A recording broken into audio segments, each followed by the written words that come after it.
অনেক কিছু করেছে বন্ধু।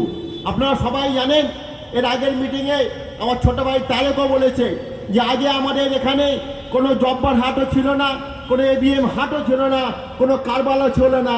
আমাদের এই দর্জি সম্প্রদায় এটা কিন্তু ওস্তাগারের যে এই বিজনেস, এই বিজনেসটা আজ থেকে 150 বছর আগে ঘরের বিজনেস।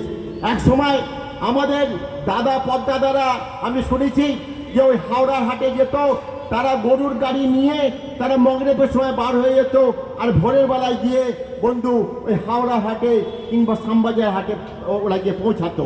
এই 150 বছরের আমাদের এই যে শিল্প, দর্জি শিল্প ভাই, এই দর্জি শিল্পর জন্য 33 বছরে যখন বামফ্রন্টের ছিল, কোনোদিন এখান থেকে হাওড়া হাটে যাবার জন্য, শ্যামবাজার হাটে যাবার জন্য কোনো সুযোগ সুবিধা ছিল না।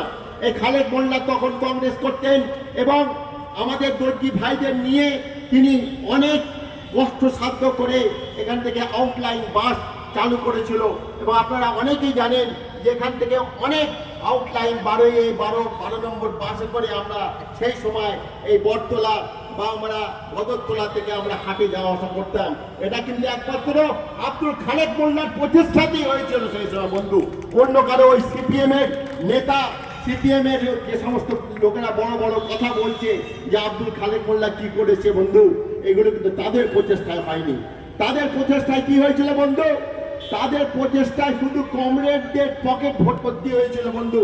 আপনারা অনেকেই জানেন যে এখানে আমাদের যখন গার্ডেন রিচ বিধানসভা ছিল, তখন 1952 সাল থেকে এখান থেকে ভোট হচ্ছে, তিনবার এখান থেকে সিপিএম ভোটে জিতেছিল। একটা 1977 সালে ছেজিলাল সিং, যে ছেজিলাল সিং সে লিখতেও পারতো না। আপনারা পুরনো লোক অনেকেই হয়তো জানেন, একবার এটাকে নিয়ে খবরের কাগজে এসে গেছিল। ছেজিলাল সিং প্রথমেই গিয়ে